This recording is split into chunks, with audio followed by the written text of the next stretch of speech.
Is this team gonna win a game? They'll win it. They'll happen into a couple, right? I mean, I'm sure the Cleveland Browns said that for the last 2 years. Like, we can't. Come on, we'll win one sooner or later. Did they win today? Nope. They're putting up a fight, though. Putting up a bigger fight than we are. Putting up a bigger fight than we are, man. Okay. They only lost to the Saints by, what, 3 today? Mm-hmm. Still a loss. I agree. A loss is a loss. Why must you scream at me? I'm right here. Who do they play next week? Who cares?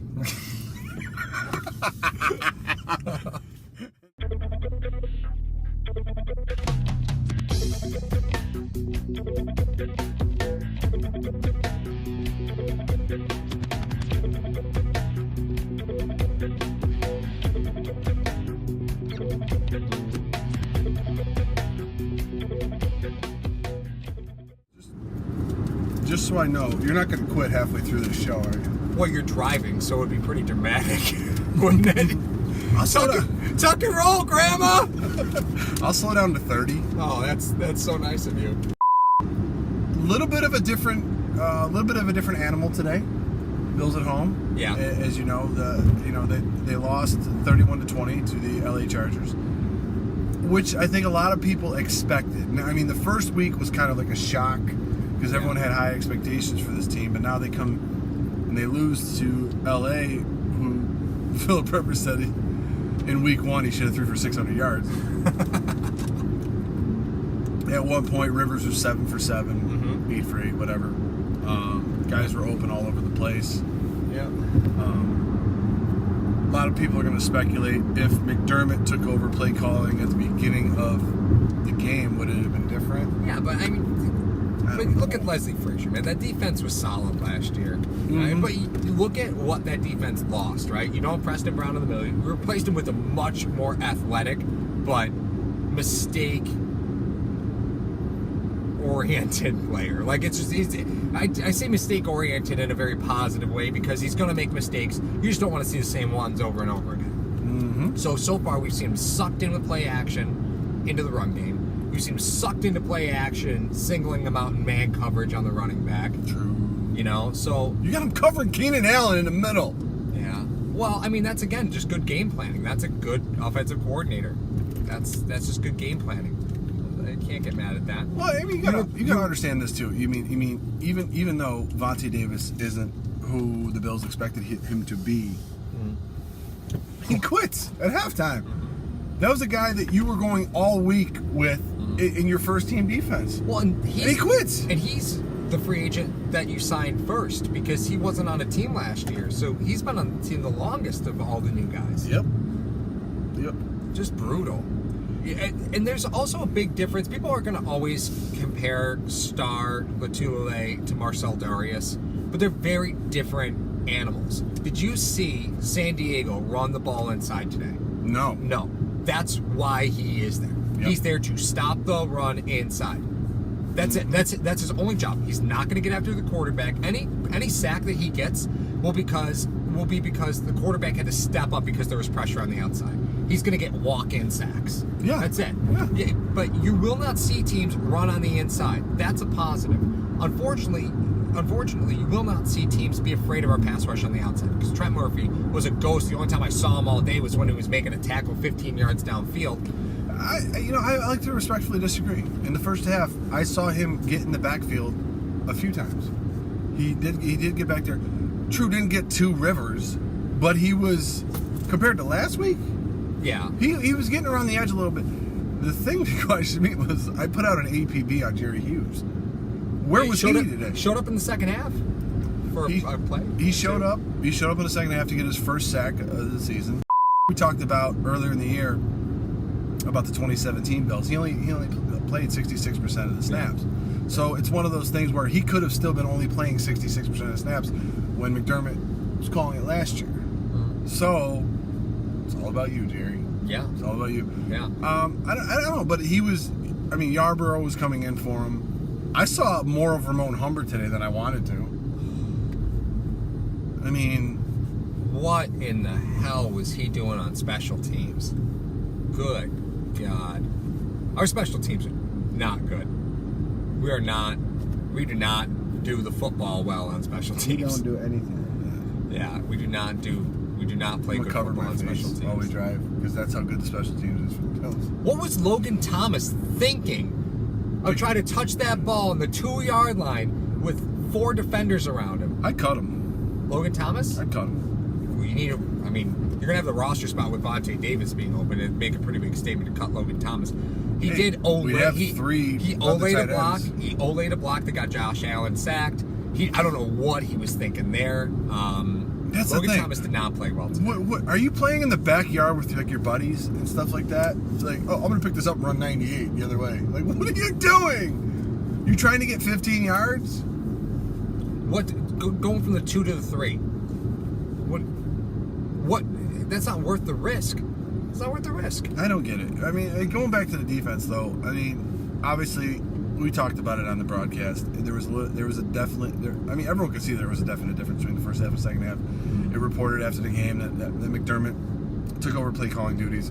And Vontae Davis quit. Vontae Davis quit. But I really think that a large part of me wants to think that the reason why the defense was more successful in the second half than the first half was because they had such a sizable lead. They took their foot off the gas. Well, you didn't even see Melvin Gordon in the second half. You just saw a heavy dose of Austin Eckler, who I love.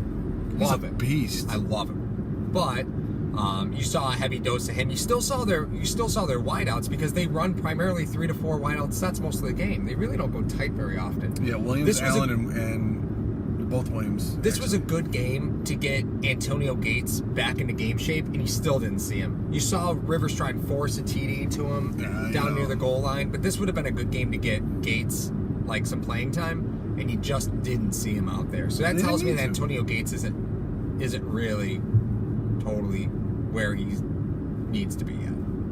Where does he need to be? Playing more than like 12 snaps. That's where he needs to be. Virgil Green. He's a Virgil beast. Green. The dude's a monster. He can be. Everybody's been waiting for him to break out, but he's... So in week 1, we talked about the play action being used on the Bills to get Edmunds to come up on the run. Now they were using the play action and throwing, so they may have noticed that when he came up, he ignored the back and just tried to get back into his zone. Yep. That's exactly what it was. A question that we did not get answered last week was the fact that did they tell Edmunds to go when he saw play action and we'll cover it behind you? Or because talk about ghosts, Poyer and Hyde. Did you see Poyer get a pie face from Virgil Green today? Another one. He had one last week too. Yep. So what the heck is going on with our safeties? Got caught reaching. It does make me wonder a little bit because when you talk about defense in a 4-wide set, the responsibilities of the middle linebacker are very different than when you're a 2 tight end set. It's just not the same. The responsibilities are different. Yes. So, did we see a lot of 4-wide sets last week? No. San Diego runs a lot of them. San Diego, damn it. LA runs a lot of them. LA runs a lot. Cut. Yeah. LA runs a lot of 4-wide receiver sets, and that really singled Edmunds to have to cover the back. Like, they dictated what Edmunds was going to do on the field, and good defenses do not let the offense dictate what they're going to do. You know what's interesting, too? I'm glad you brought that up. A typical defense that you run on a 4-wide set is a Tampa 2. Yeah. That's Leslie's baby. Yep. And what happened? They got smoked. So could that be the reason he took over? Absolutely. This is a perfect matchup, right? But you look at the cornerback depth at Pitts. I have no idea who he is. Do you remember Pitts? I do not remember him. I think he changed my oil last year at Delta Sonic. Stop it. With 4 wide receiver sets, it tests your secondary depth, right? And the secondary is not good. You can't ask Micah Hyde to come down. You can't ask Jordan Poyer to come down because you got a linebacker that needs help on the back end. So you can't ask any of those guys to come down. Milano, like, here's where I differ. He was there for a while. Here's where I differ from you. When Edmunds was getting torched in the middle, my response to that is just blitz him. Just blitz him. He did Send too, him a few times. Send him right up the A gap the whole game. Just send him right up A, send him up B. Just give him something to do. And let everybody else figure out the running back thing. Because you know that this isn't working. You're seeing them just abuse him in the middle of the field. So, stop it. Blitz him. And he did get a couple blitzes in, but... So wait a minute. Let me try to get this. Yeah. You want him to blitz the A gap. Yeah. To take out who? Himself. So you just want to play 10 on 11. No, what I'm saying is this, because defensive philosophy could be like this. We're gonna play. Trey White's gonna man up on this guy all game, and we're gonna play 10 on 10. Yeah, you didn't see Trey move with Keenan Allen. No. He did whatever he was. He did a phenomenal job, like he always does. But here's my point: if you're thinking you just want to blitz Edmunds, do you want to take out Rivers or did you want to take out Gordon? Because it's not 50-50, it's not 25%, it's not 10%. If you blitz him in the A gap all day, they could run opposite the whole day, and you are playing 10 on 11. Mm-hmm. But if your goal is to say, listen, we're gonna blitz him to take out Gordon. Mm-hmm. Yeah, you want to occupy Gordon. So you want Rivers to beat you with the pass? He beat you with the pass in the first half anyway. Yeah, but Gordon didn't. I mean, he had 3 touchdowns, but it was the quietest 3 touchdowns I've ever seen. Let me put it to you this way: if the Chargers' offense can be dictated by whether Melvin Gordon can pick up a blitz, I think you're doing a fine job. If you want to occupy him, right? Yeah. If you could take play action out of the book, I think the Bills are all right. The problem is they let the Chargers run that game with play action from start to finish. That's what they did, and it killed them. It killed them. Yeah, so if you start bringing 6, play action doesn't matter. Yeah. You're not going to play action. You're checking out of play action at that point. So that's the point. But that's the thing, though. If you blitz, it forces you to play man behind it, and we don't have the guys to play man behind it. Are you making a checklist? I hope you're making a checklist. This team needs a second corner. Yeah. This team needs a rush end opposite Hughes. Mario, I'm not going to tops. Like, you can't just... I'm not making a list. I need you to pick... No, because this is stuff we have to remember for when the draft comes around. And that things that they haven't addressed yet. Yeah, you're going to see them scour the waiver wire. They have to. They don't. They're going to have the money. They're going to have the war, like you say, the war chest to buy whoever they want next this offseason. But if they go 2-14, 3-13, they're not going to. Nobody's going to want to come here. When are we going to see Wyatt Teller in the game? Because he's got to be better than Miller. He's got to be. Ducasse. He plays Ducasse's side. You know, whenever I hear Ducasse, all I can think of is that Rammstein song. Ducasse. That's all I can think of. That's how. It just makes the Sundays better.